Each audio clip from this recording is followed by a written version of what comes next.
पढ़ाई लिखाई उससे शुरू हो जाए, उसमें कुछ मदद मिल जाए परिवार को।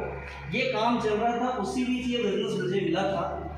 और ये जब बिज़नेस मुझे मिला था उस वक्त मैं इसको समझ नहीं पाया था, जैसा कि बद्रू सर ने भी बताया, बलदेव सर ने भी बताया, आपके साथ भी यही हुआ होगा कि फर्स्ट टाइम जब ये बिज़नेस मिलता है तो किसी को समझ में नहीं आता है। और आज तो दिखाने के लिए इतने सारे प्रोडक्ट्स हैं, नीचे मॉल खुला हुआ है, मेगा मार्ट खुल गया है हजारीबाग में। लेकिन जिस वक्त की बात मैं कर रहा हूँ, जिस वक्त हमने शुरू किया था, उस वक्त ये बात सन 2002 की है। उस वक्त लोग आरसीएम का नाम नहीं जानते थे, आरसीएम को पहचानते नहीं थे। पूरे हिंदुस्तान में मात्र 2 साल का बच्चा था ये आरसीएम। मुझे जब इसकी जानकारी दी गई, जब ये बात धीरे धीरे समझ में आने लगी, तो ये समझ में आने की शुरुआत एक ऐसे ही मीटिंग सेमिनार से हुई। बार बार जो लोगों को बुलाया जाता है, आप लोगों को काफ़ी मशक्क़त से यहाँ पे लाया गया होगा, है ना। वो मशक्क़त मैंने भी की है, सभी लोगों ने किया होगा। किस तरीके से इस मीटिंग हॉल तक लाने के लिए क्या क्या बोलना पड़ता है, कितना बार बोलना पड़ता है, कितनी मैसेजेस भेजनी पड़ती है, ये सब कुछ सबको पता है यहाँ पे जो साथी आए हैं। तो वो सारी चीज़ें जो पूरे हिंदुस्तान में सारे लोगों ने किया, जो सारी कठिनाइयाँ चली, वो मैंने भी झेला है। लेकिन आखिर ये क्यों पे सारी बातें हो चुकी है। देखिए यहाँ पे हम लोग बैठे हैं, एक बैनर के तले बैठे हैं। ज़्यादा समय आपका नहीं लेंगे, कितना समय लेना चाहिए आपका सो बता दीजिए, उसके हिसाब से ही बात कर लेंगे हम लोग। अभी जितनी भी चीज़ें हुई, बद्रू सर ने बहुत ही बढ़िया तरीके से प्लान को क्लियर किया। और प्लान जो होता है ना, वो रीढ़ की हड्डी है। जिस तरीके से हमारी रीढ़ की हड्डी है, बैकबोन है, अगर वो टूट जाए तो मैं खड़ा रह पाऊंगा? नहीं रह पाऊंगा।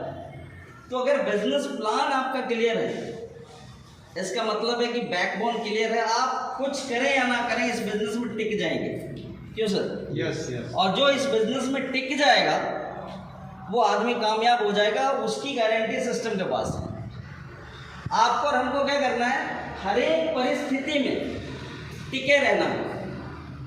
सन 2002 में मैं इस बिज़नेस को शुरू किया। मेरे साथ मेरे कई अपलाइन थे जो मुझे इस बिज़नेस में लेके आए। बाद में मैंने भी कई लोगों को इस बिज़नेस में लेके आया। लेकिन आज उसमें से 90% लोग बाहर हैं, वो इस सिस्टम में नहीं है। लेकिन जो 10% लोग बच गए, जो टिक गए, आज वो सारे के सारे कामयाब। तो सबसे पहला लेसन ये है कि हमें कुछ भी हो जाए, हमें इस बिजनेस में टिक जाना है। कुछ आए चाहे नहीं आए, लेकिन क्या कर जाना है? टिक जाना है। और टिक गए तो कामयाबी हो जाएगी। ये सबसे पहला चीज़, ये जो एक्सपीरियंस है 17-18 सालों का अपने पास, उसमें सबसे पहला एक्सपीरियंस है ये कि कुछ भी हो जाए, आंधी आ जाए, तूफान आ जाए, पैसा आए चाहे नहीं आए, कोई बहकाए या बहलाए फुसलाए, कुछ भी हो जाए, लेकिन हर हाल में क्या करना है? इस बिजनेस में टिके रहना है। और अगर इस बिजनेस में टिके रहेंगे तो कामयाबी मिल जाएगी। अब यहाँ पर क्या है कि कामयाबी के लिए करना क्या है? कामयाबी कहते किसको? अभी जिस कॉन्सेप्ट में हम लोग काम कर रहे हैं, उस कॉन्सेप्ट का क्या नाम है सर? क्या नाम है? RCM business. अब देखिए यहाँ पे 2 पार्ट है, एक पार्ट है आरसीएम और दूसरा पार्ट क्या है? बिजनेस। इस दोनों पार्ट को एकदम बारीकी से एक लाइन में हम लोग समझ सकते हैं। आरसीएम का फुल फॉर्म क्या होता है सर? Right concept marketing. और राइट कॉन्सेप्ट मार्केटिंग को हिंदी में क्या कहते हैं? बाजार करने का सही तरीका। अब आप अगर हजारीबाग में रह रहे हैं या जहां भी आप रह रहे हैं, अगर आप आरसीएम की दुकान पे जा रहे हैं, अब आरसीएम की दुकान पे जाके इस तेल को, इस पापड़ को लेके आ रहे हैं। हेलो, ये तेल है खाने का, health guard rice brown oil, दुनिया का सबसे उत्तम तेल। आप YouTube में जाकर सर्च करेंगे, हमारे माननीय प्रधानमंत्री, यशस्वी प्रधानमंत्री कहिए, नरेंद्र मोदी जी भी कहते हैं कि सबसे बढ़िया खाने का तेल कौन सा है? Rice brown oil. और वो किसके पास है? आरसीएम के पास। ये क्या है सर? पापड़ है। इसको खाते हैं या नहीं खाते हैं? खाते हैं। अब एक चीज देखिए, इस पापड़ के ऊपर लिखा हुआ मूंग पापड़ स्वेच्छा का, और ये कहाँ मिलता है? आरसीएम के पिकअप सेंटर पे मिलता है, आरसीएम के मॉल के अंदर मिलता है।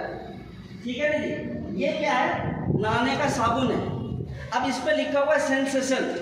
अब देखिए, अगर इस पे सेंसेशन लिखा हो या फिर डव लिखा हो या फिर लक्स लिखा हो या गोदरेज लिखा हो या कुछ भी लिखा हो, इसके अंदर जो साबुन है उस साबुन का क्या काम है? तन की गंदगी को साफ करना। हेलो, यही काम है ना? अब वो इसके डब्बे के ऊपर कुछ भी लिखा हो, उस डब्बा से कोई फर्क पड़ता है क्या? मेरा नाम सरजीत कुमार सिंह है, अगर मेरा नाम सरजीत कुमार सिंह की जगह अगर मोहन कुमार सिंह हो जाएगा, उससे क्या फर्क पड़ जाएगा? मेरे अंदर जो क्वालिटी है वो तो रहेगी कि नहीं रहेगी? नाम बदल जाने से कुछ नहीं होता, जो क्वालिटी है वो उसके अंदर है। तो आरसीएम के प्रोडक्ट की क्वालिटी क्या है? आरसीएम के प्रोडक्ट की क्वालिटी ये है कि सबसे पहला चीज कि ये शुद्ध होता है और स्वच्छ होता है और स्वास्थ्यवर्धक होता है। Hello, yes. आरसीएम के प्रोडक्ट की क्वालिटी क्या है? क्यों यूज करें हम आरसीएम के प्रोडक्ट? एक बहुत बड़ा सवाल है। ये पैसा, अभी बात यहाँ पे हो रही थी कि बिजनेस करना है, क्यों करना है। बदलू सर ने बहुत ही बढ़िया